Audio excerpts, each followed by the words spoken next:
Hola, estimados todos. Aprovechando este tiempo de aislamiento obligatorio y preventivo dispuesto por el Poder Ejecutivo Nacional, me he permitido armar un breve curso con algunas reflexiones sobre principios que tienen que ver con la libertad de enseñanza, la autonomía institucional y el derecho de las familias.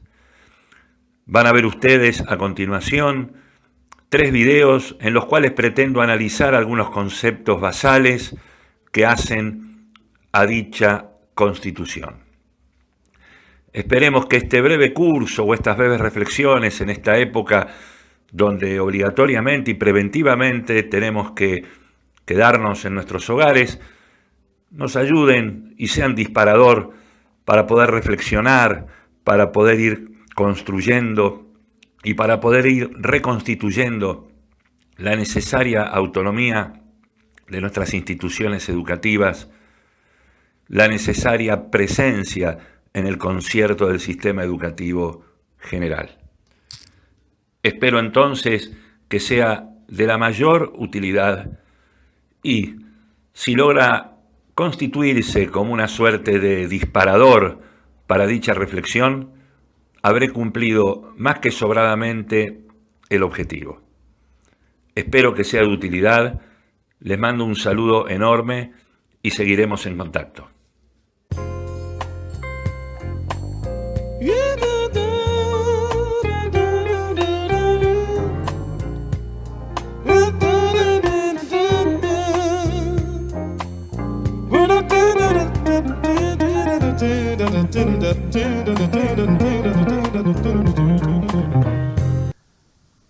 Me lleva a concluir este trabajo iniciado ya hace un tiempo la coincidencia dada entre la recepción y posterior análisis de los resultados emanados específicamente en el ámbito educativo de la consulta sinodal realizada desde el Arzobispado de Buenos Aires y una relectura de lo que su santidad, el Papa Emérito Benedicto XVI, expresara acerca de lo que dio en llamar la emergencia educativa.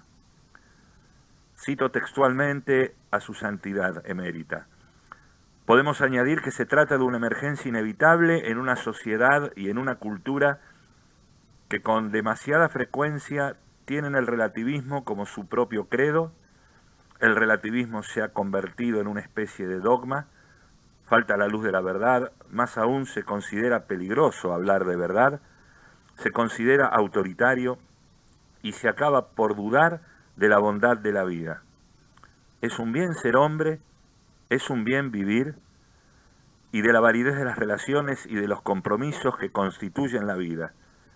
Entonces, ¿cómo proponer a los más jóvenes y transmitir de generación en generación algo válido y cierto? Reglas de vida, un auténtico sentido y objetivo convincentes para la existencia humana, sea como personas o sea como comunidades.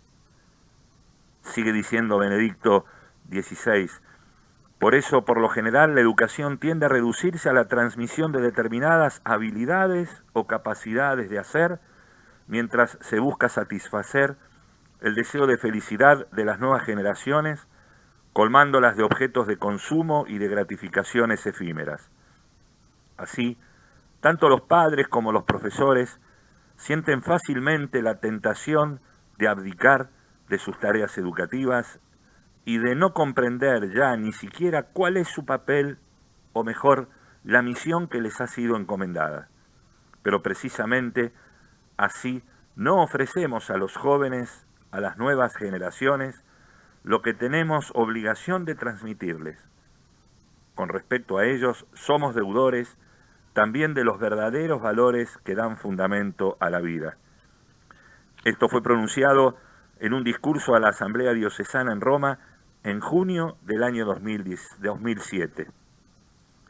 Desde allí, continúo ahora, y desde esos ejes y resultados objetivos, me permito mencionar, bajándolo a nuestra realidad cotidiana, que se observa una propuesta cada vez más diluida o edulcorada de parte de nuestras escuelas para con las familias.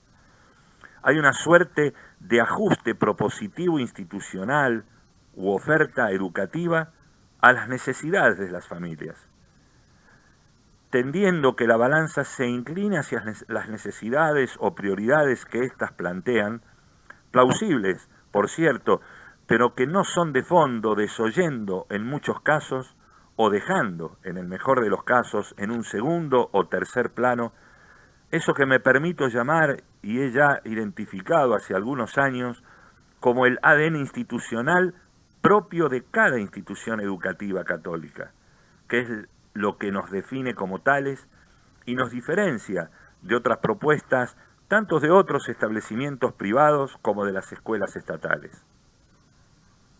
Por otro lado, lo que muchas veces observamos es que los motivos por los cuales las familias eligen y optan por nuestros establecimientos educativos generalmente no los constituyen prioritariamente la formación integral del alumno y lo que podemos llamar la cosmovisión cristiana del mundo, de su tiempo y de los nuevos desafíos, y los que, no por ser nuevos, vuelven a repetirse.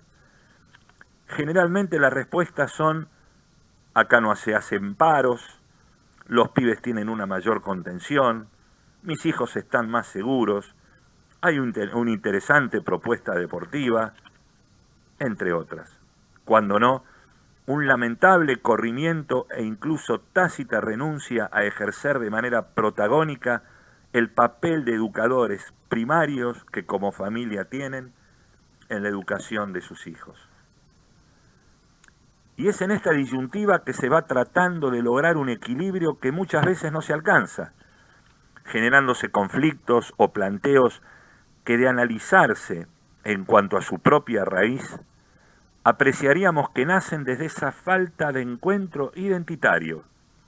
Por un lado, una propuesta secularizada o cortamente fundamentada o adaptativa a nuevas formas y modos, y por el otro, una elección de parte de las familias que tiene como prioridad ni siquiera esa adecuación, sino otras referencias como las mencionadas. Vuelvo a citar al Papa Emérito Benedicto XVI en el mismo discurso, para finalizar esta primera parte. Debemos esforzarnos, dice su santidad, por responder a la demanda de verdad, poniendo sin miedo la propuesta de la fe en confrontación con la razón de nuestro tiempo.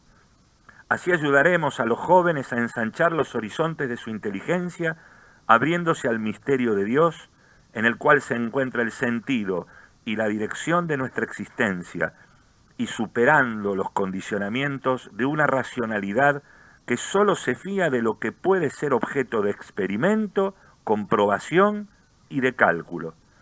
Por lo tanto, es muy importante desarrollar lo que ya el año pasado llamamos la pastoral de la inteligencia. La labor educativa implica la libertad, pero también necesita autoridad. Por eso, especialmente cuando se trata de educar en la fe, es central la figura del testigo y el papel del testimonio. El testigo de Cristo no transmite solo informaciones, sino que está comprometido personalmente con la verdad que propone y con la coherencia de su vida, resulta punto de referencia digno de confianza. Pero no remite a sí mismo, sino a alguien con mayúscula, que es infinitamente más grande que él, en quien ha puesto su confianza. Si tomamos en consecuencia de lo mencionado por válida o cuanto menos como punto de partida algunas de las hipótesis mencionadas, vemos en ese marco que la catequesis, la educación religiosa escolar o el catecismo, voluntaria o involuntariamente va quedando reducida a eventuales encuentros e incluso propuestas muy nobles y loables, como campamentos o misiones en lugares necesitados o vulnerables, pero dejando de misionar en el propio ámbito de la comunidad que asiste a nuestros establecimientos. Creo que es importante remarcar de modo meramente indiciario que es en las escuelas donde la Iglesia, tanto a través de obispados como de congregaciones religiosas, tiene la mayor cantidad de trabajadores en relación de dependencia y llega a través de ellas a cientos de familias por año y durante varios años, de manera constante y habitual. cuentan con niños desde su temprana edad hasta su entrada en la juventud. Me parece oportuno en esta sintonía marcar algunos puntos. Cito, por ejemplo, a su santidad San Juan Pablo II, quien decía en el discurso con motivo del jubileo en los centros católicos de enseñanza en Italia: ciertamente, como tal, la escuela no tiene una finalidad sobrenatural, sino natural: educar al hombre en las virtudes intelectuales y morales, guiar al hombre a su perfección de hombre. Por otra parte, la enseñanza que propone Cristo tiene objetivos mucho más altos que construir un mero humanismo. Ciertamente se trata de guiar al hombre a su plenitud, pero también y sobre todo hacer de él un hijo de Dios, movido por el Espíritu, partícipe de la naturaleza divina y heredero de la vida eterna. Y más adelante continúa diciendo: la escuela católica es al mismo tiempo una realidad eclesial y un elemento de la sociedad civil. Jamás debe perder de vista esta doble dimensión suya. En cuanto realidad eclesial, da testimonio de Cristo al mundo. En cuanto parte, con pleno derecho, de la sociedad civil, debe emplearse ejemplarmente en el servicio del hombre, de la cultura y del bien común, sin privilegios, pero consciente también de sus plenos derechos. Insisto, esto fue publicado en 1994. Continúo. También es en estos ámbitos, considero que en estos ámbitos es donde la realidad no nos pide permiso para ingresar, sino que en el día a día interpela desde cuestiones menores hasta aquellas que hacen al desarrollo y formación de personas, de ideas y de conceptos.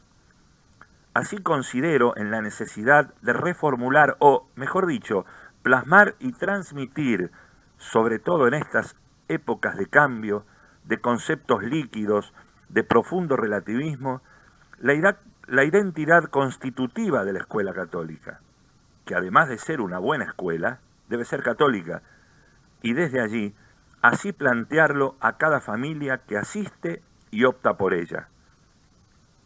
En este sentido, considero que debemos regresar y considerar de manera renovada algunos principios basales y constitutivos del concepto que hemos denominado, en sentido amplio, libertad de enseñanza.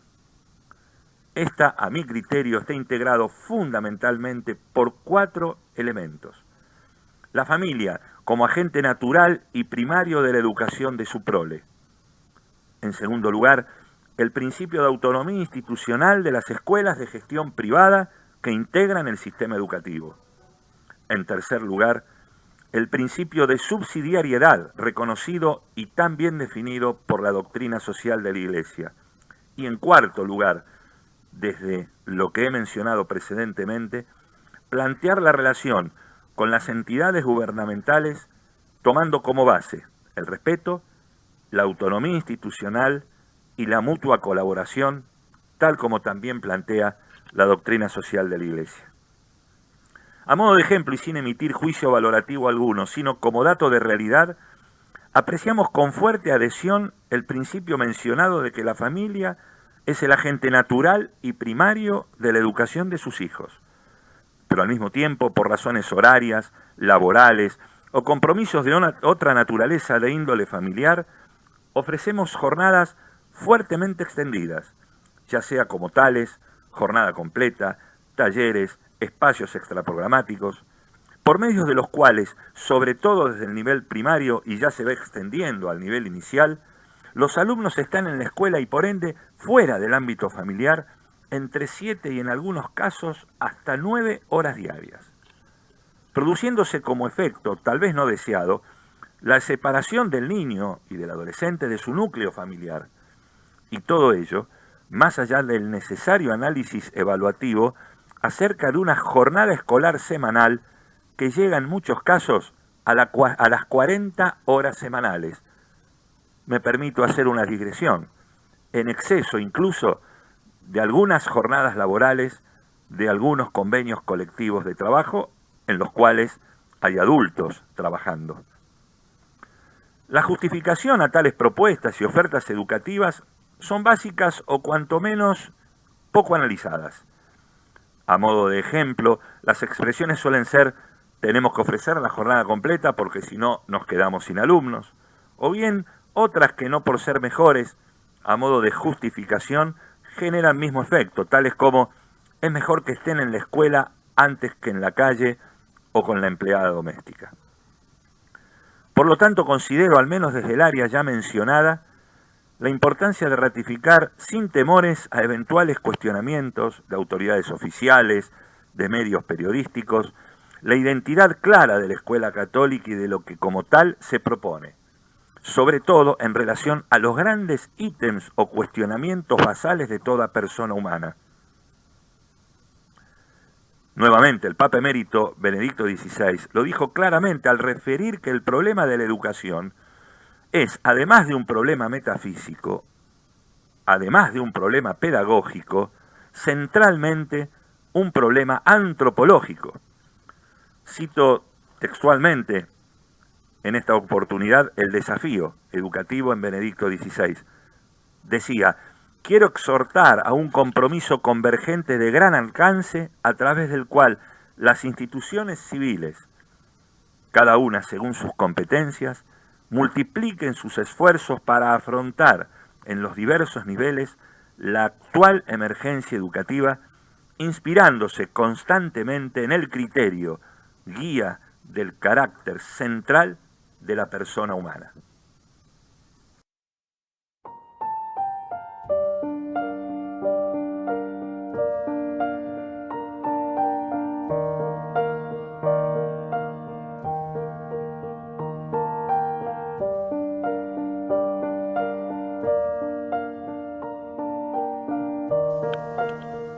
De allí entonces la necesidad de ratificar con instrumentos claros, precisos, concretos y manifiestos qué es, cómo y con qué mirada enseñamos, pero más aún y mejor, desde qué postura y cosmovisión.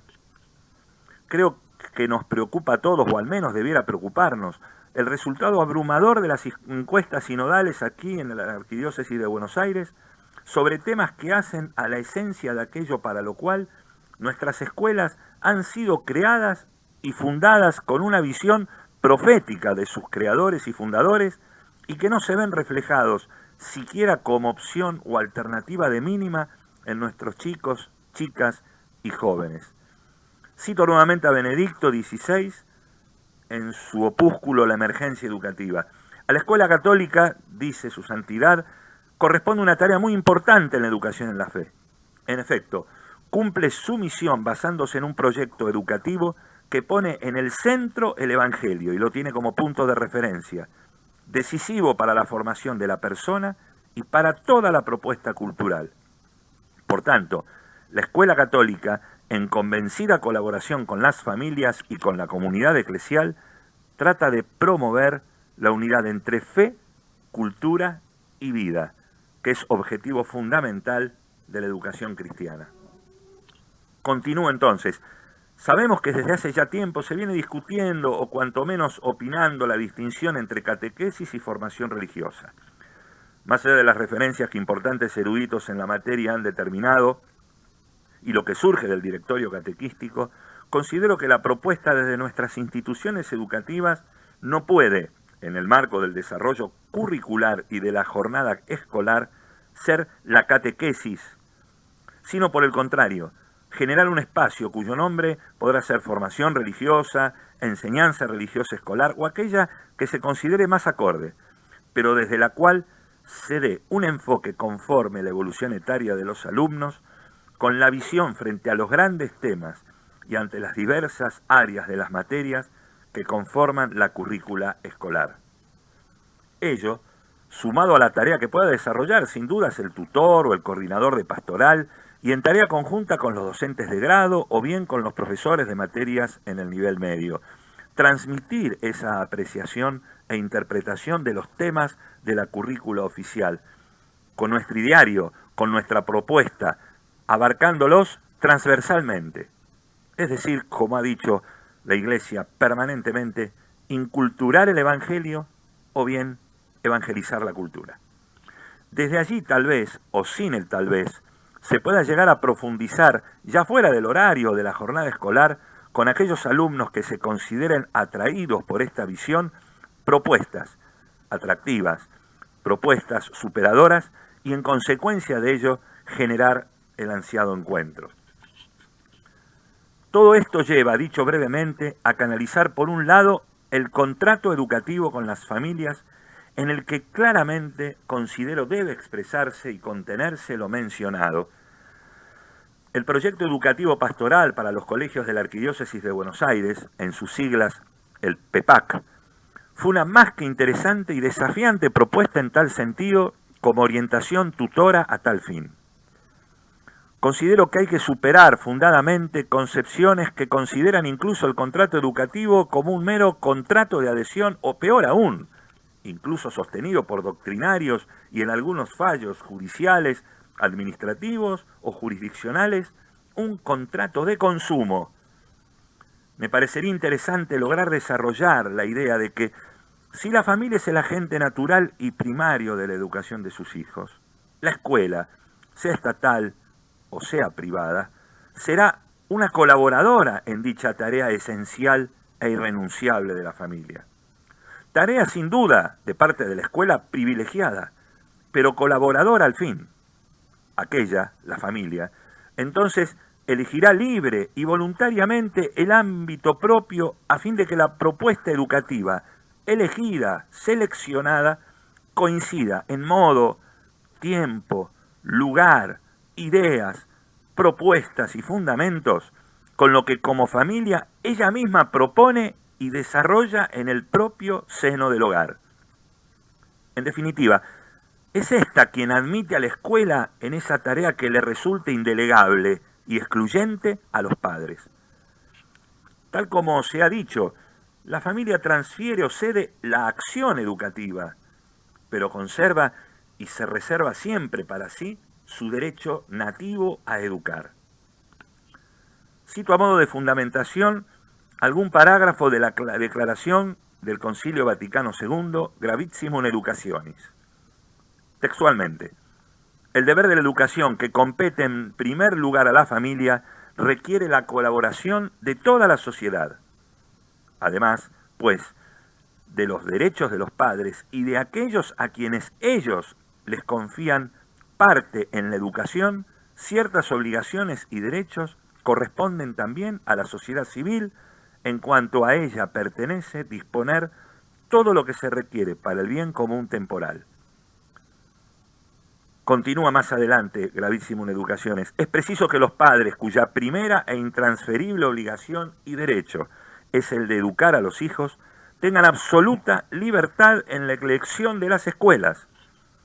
El poder público, a quien pertenece proteger y defender la libertad de los ciudadanos, atendiendo a la justicia distributiva, debe procurar distribuir las ayudas públicas de forma que los padres puedan elegir con libertad absoluta, según su propia conciencia, las escuelas para sus hijos. Por lo demás, el Estado debe procurar que a todos los ciudadanos les sea accesible la conveniente participación en la cultura y que se preparen debidamente para el cumplimiento de sus obligaciones y derechos civiles. Por consiguiente, el mismo Estado debe proteger el derecho de los niños a una educación escolar conveniente, vigilar la capacidad de los maestros y la eficacia de los estudios, mirar por la salud de los alumnos y promover en general toda la obra escolar, teniendo en cuenta el principio de que la función del Estado es subsidiaria y excluyendo, por tanto, cualquier tipo de monopolio de las escuelas que se opone a los derechos nativos de la persona humana. Me permito considerar que la impronta actual desoye lo planteado, y es allí donde aparecen, si se me permite el término, los mesianismos educativos, donde ya sean las instituciones privadas y sobre todo Papá Estado asume ese rol desplazando a las familias, con propuestas sin dudas atractivas como generar obligatoriedad desde la más temprana edad, o la jornada completa donde el niño o el adolescente pase largas horas en la institución escolar, y desde allí se van forjando en el día a día ideas propuestas, fundamentos, por medio de las cuales se adoctrina en determinados puntos que pueden interesar al poder de turno. Lo podemos apreciar en varias citas, artículos y notas de opinión, pero me voy a permitir reproducir a modo de ejemplo lo que el doctor Germán Torres, en su obra Iglesia Católica, Educación y Laicidad en la Historia Argentina, publicado en Historia de la Educación en el año 2014, dice textualmente: dentro de un contexto democrático marcado por el progresivo desplazamiento de la Iglesia Católica en la definición de políticas nacionales, en tensión con sus mandatos doctrinales, tales como las leyes de divorcio, salud sexual y reproductiva, educación sexual obligatoria, matrimonio igualitario, identidad de género, muerte digna, fertilización asistida, además de las discusiones sobre la despenalización del aborto en el Congreso de la Nación, la educación se constituye en un reducto privilegiado de resistencia e intervención dentro del espacio público frente a un Estado que, sin dejar de privilegiar a la institución eclesiástica, avanza en un sentido diferente frente a las demandas católicas. Continúo. No quiero dejar de consignar en el tema otro aspecto importante en cuestión. Esto es a aquellos docentes que se vinculan laboralmente con nuestras instituciones educativas. Podemos tener algo más que bien clarificado con las familias, la propuesta, la identidad, el ADN institucional. Pero si el docente que asume la tarea educativa en el día a día para cumplimentar lo mencionado no adhiere y por el contrario cuestiona esos principios, tampoco se podrá llegar al objetivo apuntado. Debiera irse en camino, o mejor dicho, asumir prontamente el camino, como suscripción de adhesión a ciertos principios basales de dicha cosmovisión. En su oportunidad hubo y participé en una importante iniciativa en ámbitos oficiales ministeriales a tal fin.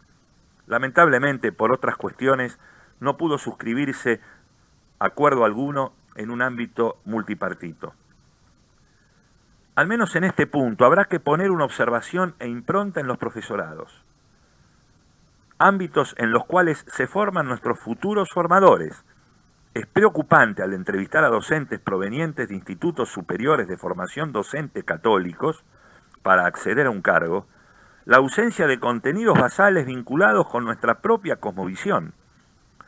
Hecho un relevamiento que sin dudas es parcial y no pretencioso, hemos podido apreciar bibliografía donde documentos fundamentales como Educación y Proyecto de Vida, o la ya mencionada Gravissimum Educationis, o la Escuela Católica, y tantos otros, se encuentran totalmente ausentes. Por ello veo como necesario la conformación de canales de trabajo y de análisis generando doctrina y notas de opinión en temas tales como el contrato educativo con la familia, el contrato laboral con nuestros docentes, la formación de los futuros docentes en nuestros institutos superiores, la relación con los organismos gubernamentales de control, el derecho nativo de la Iglesia a educar, entre otros. Todo lo mencionado, en caso de acordar con ello, implica una necesaria y seguramente fuerte tarea mancomunada de los institutos educativos católicos, siempre respetando el carisma o tamiz de cada uno. No creo que en estas épocas de tanta, por llamarlo de algún modo, clara confusión, y donde es más importante y verdadero lo que dice un tuit de 140 o 280 caracteres, o lo que se menciona en un grupo de alguna red social, o lo que dicen los medios o el medio, la tarea no será sencilla. Derivado de lo cual, será al menos aparentemente necesaria la capacitación permanente en grupos focales, en grupos de directivos y de docentes, generando subsidios, notas de opinión, recursos doctrinarios que den fundamento a esta opción. Hay propuestas loables, tales como el curso de rectores que organiza el Consejo Superior de Educación Católica anualmente, también el Foro de Educación que lleva adelante la Vicaría Pastoral para la Educación del Arzobispado de Buenos Aires, entre otras, las que deben ser sin dudas sostenidas, pero creo que en esta hora son insuficientes. Por ello deben abordarse estas temáticas que hoy interpelan e ingresan ya premoldeadas a nuestras instituciones.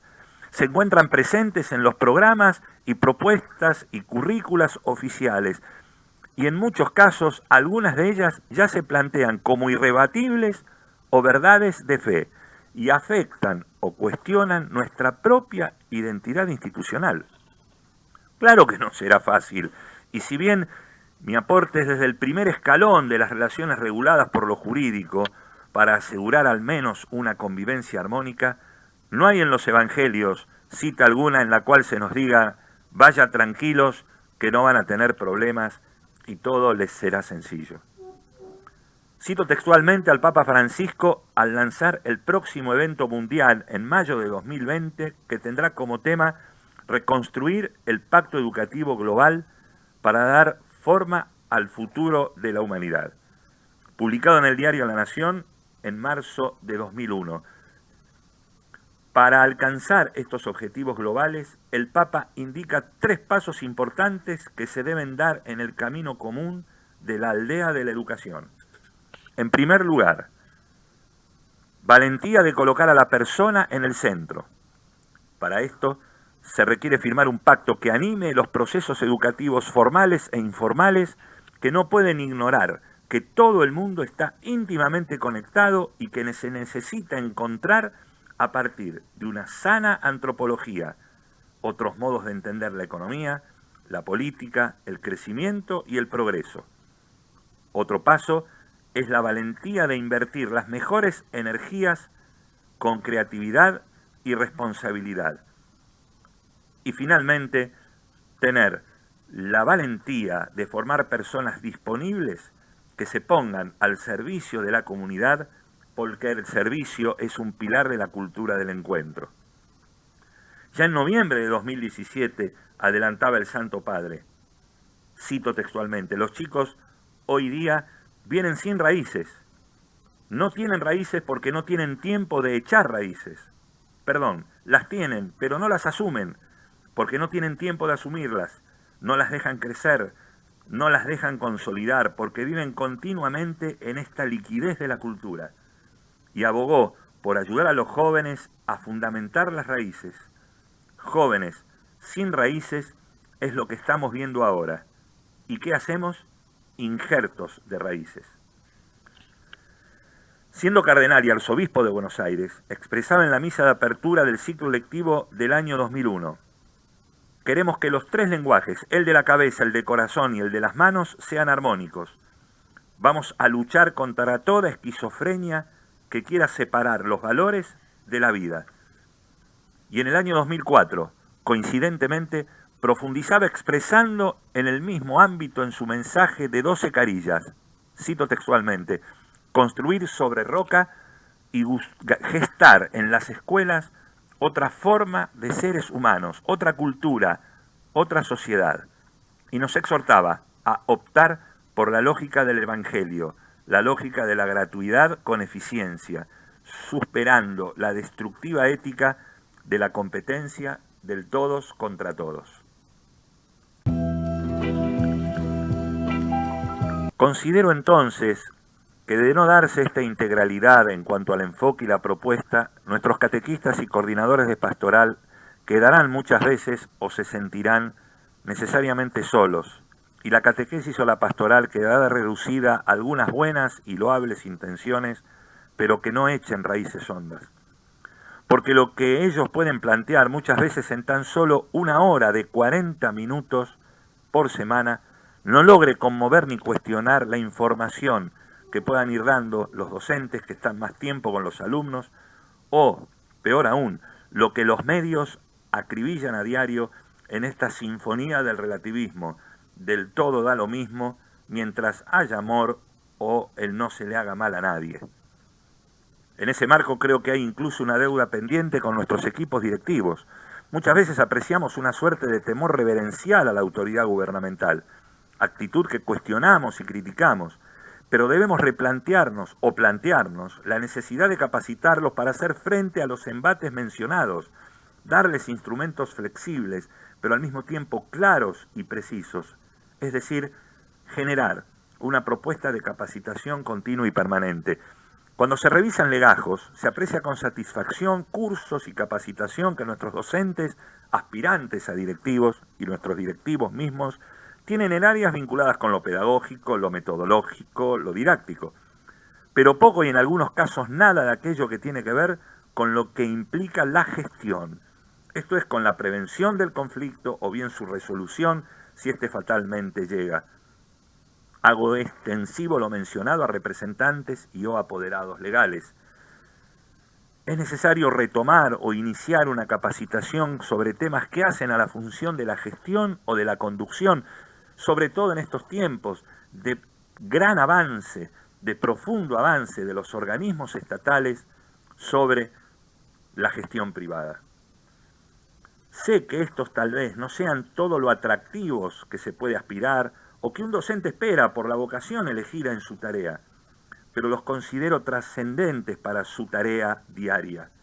A modo de ejemplo y como una mera enunciación asistemática: libertad de enseñanza, derecho de admisión, autonomía institucional, áreas de responsabilidad de los institutos educativos, civil, administrativa, laboral, cuestiones laborales varias, equiparación o empleo público, aspectos administrativos, el rol del Estado y sus organismos de contralor, diferencia entre aporte y subsidio o subvención, naturaleza del aporte, alcance de tales conceptos y razón de existencia de los mismos, mecanismos de comunicación institucional, el contrato educativo, fundamentos del derecho de enseñar y aprender, la laicidad, declaración conciliar gravísimum educationis, catecismo de la Iglesia Católica, educar hoy y mañana, una pasión que se renueva, entre otros tantos.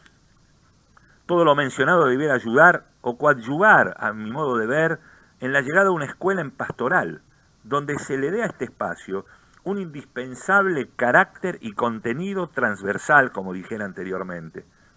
Y así no conformarnos con tener pastoral en la escuela. Conversando con colegas vemos, a más de la preocupación laboral del catequista, extraprogramático, programático, que esa hora de 40 minutos semanales muchas veces se reduce en el mejor de los casos a una suerte, permítaseme el término, de terapia grupal donde van surgiendo temas más o menos interesantes de momento, pero que no terminan de calar, de enraizar hondo en la mente y corazón del alumno, quien recibe permanentemente otro tipo de informaciones desde otros ámbitos y medios, incluso más sofisticados y a veces más atrayentes. Y lo vemos también y sobre todo en temas cruciales. Pensemos que tendrán que salir al egresar al mundo universitario o al mundo del trabajo, para el cual considero necesario ideas claras, sobre todo acerca de temas como los ya mencionados. Me refiero a temas propios y específicos, teoría de género, los lobbies de determinados grupos, tal como los definiera el Papa Francisco, el derecho a la vida, el derecho de los niños por nacer, lo que se ha dado en llamar la dictadura del relativismo, y lo que seguramente más luego vendrá, el derecho de nuestros abuelos a la vida y a ser atendidos. Con preocupación he escuchado atentamente en distintas reuniones que la Iglesia en la actualidad no es como otrora, por lo cual formamos libres pensadores y no imponemos ideas o modos de ver la realidad, dando precisamente libertad en los aspectos mencionados para que se opte y elija libremente. Considero que esta afirmación podemos considerarla cierta, pero peligrosamente parcial. Sin dudas que hay metodologías, cuestiones procedimentales, aspectos formales que pueden tener una u otra mirada o apreciación y adecuación conforme a la época y a los tiempos. Pero hay fundamentos basales y conceptuales que deben ser al menos desde la institución dados con claridad, contundencia y amorosa firmeza. Creo que, y suscribo esta opinión, hemos dejado de lado aquel catecismo de las 100 preguntas, con el cual muchos hemos sido formados para nuestra primera comunión, incluso solo ver la ausencia del catecismo actual o presentado hasta con culpa. Pero hemos desoído o minimizado otros catecismos, más vigentes que nunca, que a través de redes sociales, de internet y de otros medios más o menos sofisticados van adentrándose ya desde los primeros años del nivel primario en nuestras familias, en los pibes y en nuestros docentes. Y digo catecismos, como los de otrora, ya que ellos plantean verdades únicas o verdades unívocas, inscriptas en letras o en frases de molde sin mayor desarrollo. Tipo eslogan, que a reiteración van machacando y cincelando mentes, corazones y conciencias. Y cuando llegamos, desde la escuela, para orientar o corregir, ya tal vez sea demasiado tarde. Me pregunto, ¿es que será necesario en el área educativa llevar a cabo un sínodo dentro del mismo sínodo? ¿O convocar a una suerte de congreso pedagógico integral a nuestras escuelas? No olvidemos que en nuestra ciudad carecemos de ley de educación local, como así también de un régimen normativo local vinculado con el aporte estatal, con la incorporación a la educación oficial, sus requisitos y precisiones. Todo ello más allá de desordenados parches normativos vigentes y en algunos casos de dudosa constitucionalidad. Intuyo que, de seguro, la discusión o el planteo sobre estas normativas ausentes se va a dar más temprano. Debo mencionar que hacia mediados de los años 90 hubo una experiencia considerable impulsada por el entonces arzobispo de Buenos Aires, cardenal Jorge Mario Bergoglio, hoy Papa Francisco, con encuentros con familias y docentes en distintas vicarías y barrios de la Ciudad Autónoma de Buenos Aires, cuando salieron a luz sendos proyectos de ley de educación para la ciudad en la legislatura, emitiéndose un interesante documento que se tituló Educación es hora de dar el presente. Creo que esperar ese momento, que de seguro ha de llegar, puede ser tarde, y a partir de las normas ya vigentes, aunque desordenadas y no muy sistematizadas, y la Constitución de la Ciudad de Buenos Aires, y algunos proyectos que suelen tratarse sin resultado por el momento en la Comisión de Educación de la legislatura, debieran preocuparnos o cuanto menos ponernos en estado de activa alerta.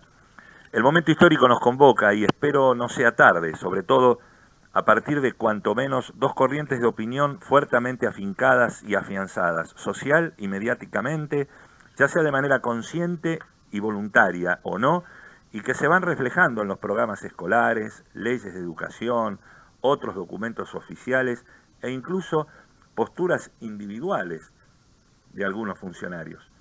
Me refiero, y sin pretender agotar el tema de por sí complejo y profundo, a la dictadura del relativismo y a lo laico, tomado como ausencia de toda referencia a trascendencia de la persona humana, promoviendo la neutralidad como principio rector, consagrándola cuasi sacramentalmente y resultando en consecuencia una confesionalidad al revés, y reemplazándola en el mejor de los casos por propuestas genéricas y reduccionistas a una mera y licuada referencia a los valores que incluso es así muchas veces propuesta en nuestras escuelas.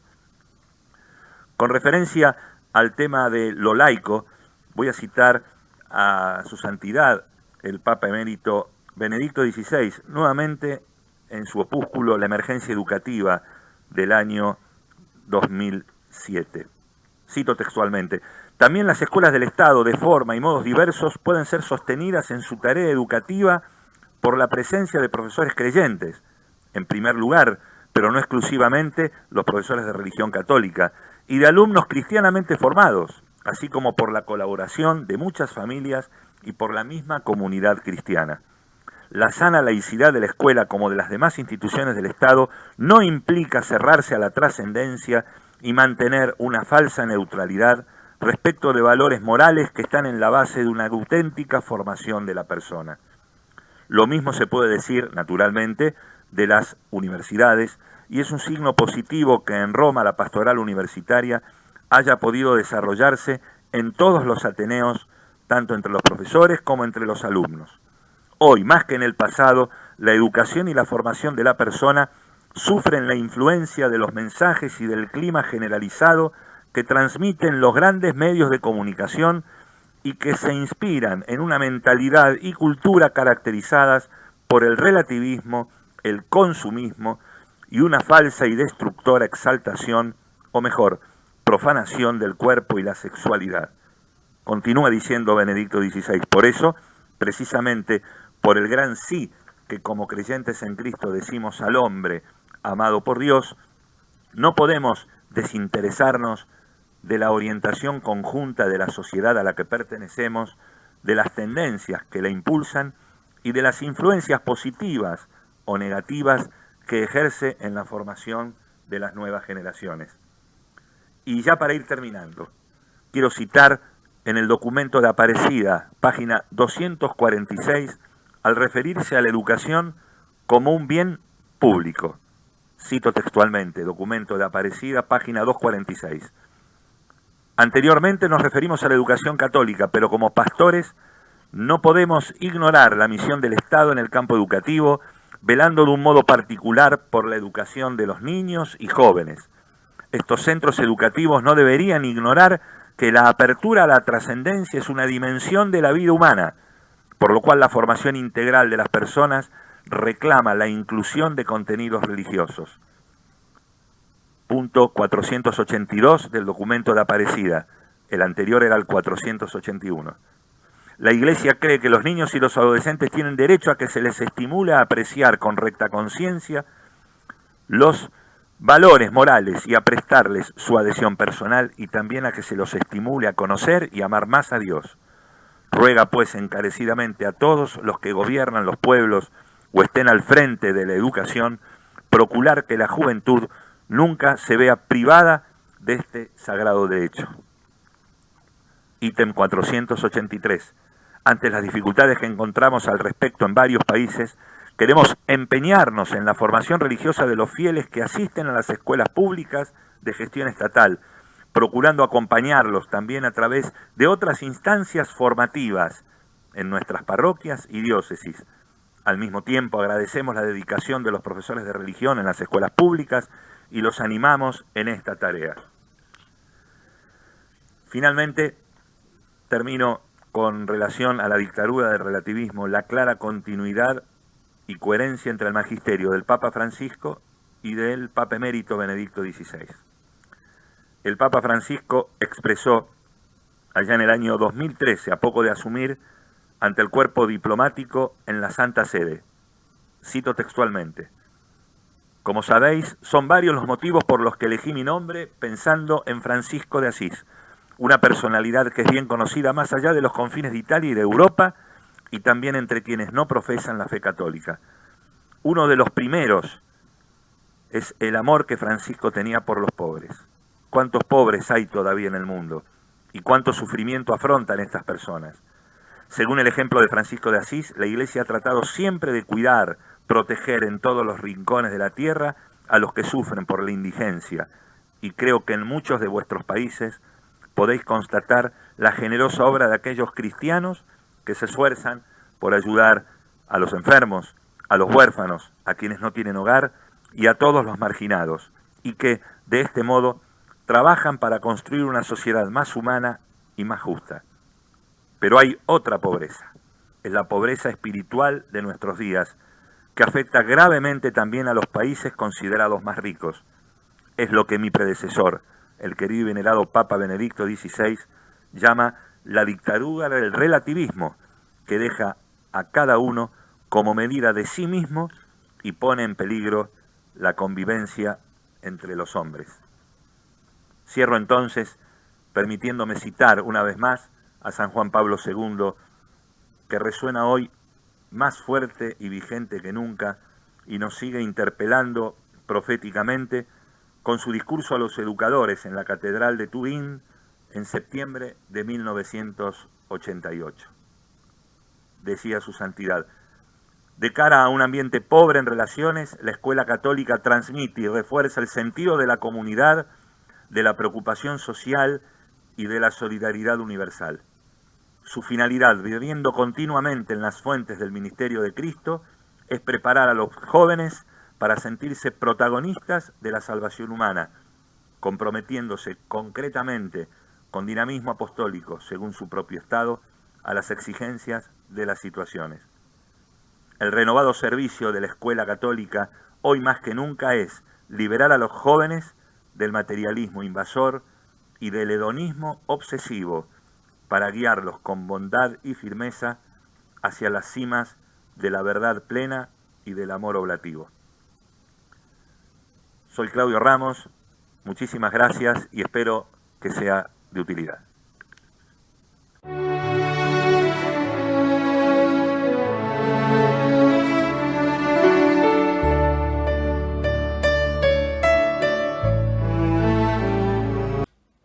a toda esta descripción que acabamos de ver en los 3 vídeos, se me podrá decir, pero bueno, ¿cómo? Acá van algunas pistas. Es indispensable, sin duda, para canalizar estas pistas que humildemente me permito proponer, un trabajo conjunto, mancomunado y en equipo, donde cada uno haga su aporte. El administrativo, el docente, el equipo de orientación escolar, el director de pastoral, el catequista, todos con su mirada, porque hoy la realidad es multifocal, como los anteojos que muchos usamos. No se nos presenta de manera unidireccional. De allí que sea indispensable la mirada, el aporte real, efectivo, de todos y cada uno de aquellos que integran la comunidad educativa.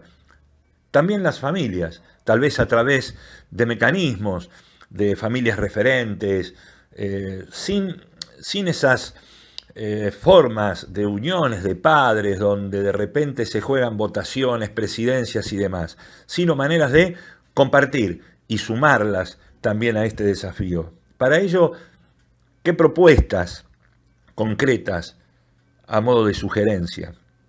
Primero, tender redes y puentes entre instituciones educativas que tenemos la misma cosmovisión y asimismo vinculándonos con aquellas asociaciones representativas que están también a nuestro servicio. Segundo, haciendo un profundo análisis y evaluación de los textos escolares que solemos pedir a nuestros propios alumnos, como así también de las propuestas curriculares que vienen desde los organismos estatales. Esto no significa desoír, desobedecer lo que el gobierno de cada jurisdicción nos determine, sino tratar de hacer un ejercicio profundo, fuerte y concreto de adecuación a nuestra propia cosmovisión. Aquí se centra el núcleo de lo que es la libertad de enseñanza y el derecho de enseñar y de aprender. Tercero, no solo me refiero a ello en lo que hace a la educación sexual integral, sino también al resto de los espacios curriculares y de aprendizaje. Necesitamos volver a rever, a analizar desde nuestra propia cosmovisión los programas curriculares, las instancias de aprendizaje de historia, de geografía, sobre todo geografía humana, geografía política, de biología, de lengua y de tantas otras materias o espacios curriculares. En cuarto lugar, comprometiendo a nuestros docentes con nuestra cosmovisión y estilo pedagógico, procedimental y de contenidos. De nada sirve tener hermosas planificaciones institucionales si el docente que está al día a día, en el codo a codo con nuestros alumnos, no las hace propia o no las comparte. En quinto lugar, generar, promover, profundizar espacios propios de capacitación. Creo que esta es una exigencia urgente. Creo que es necesariamente urgente. Ya lo he dicho en los vídeos anteriores, cuestiones relacionadas con temas administrativos, pero también con este enfoque, esta cosmovisión que tenemos que dar a las materias y a los espacios curriculares. En sexto lugar, definir claramente cuáles son las 4 o 5 claves de nuestra institución educativa en cuanto a su programa y a su propuesta orgánica e integral. En séptimo lugar, siendo claros desde la inclusión con nuestras familias y dando a conocer entonces prístina y contundentemente esas 4 o 5 claves o principios.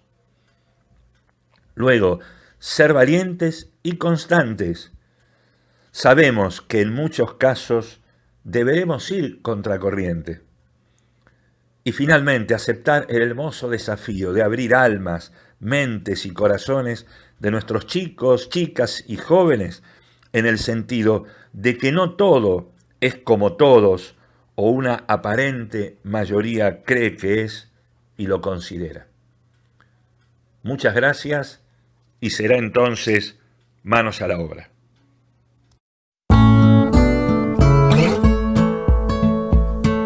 Blackbird singing in the dead of night. Take these broken wings and learn to fly all your life.